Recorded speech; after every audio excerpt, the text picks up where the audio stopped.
If you are not able to use the Linux terminal on your Chromebook, then you can simply follow this method to fix it. So with that being said, let's get started. First of all, simply restart your Chromebook. To restart your Chromebook, click on clock, Wi-Fi and battery icon, click on power icon and select restart. After you have restarted your Chromebook, simply try to update your Chrome OS. For that, open settings,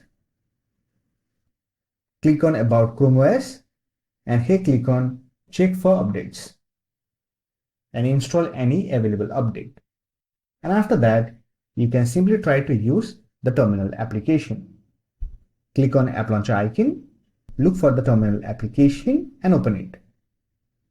If you're not getting the terminal interface access, then you can simply click on penguin option and you should get the access.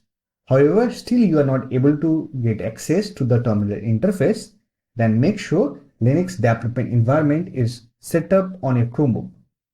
For that, open settings, click on about Chrome OS, look for developers option. Here you will find Linux development environment and set up the environment. I already have a video on it, how you can set up Linux development environment. So I'll provide the video link in the I button or you will get the video link in the description box. However, if you're still facing the issue, then you can simply remove and reset up the Linux development environment. For that, select the option.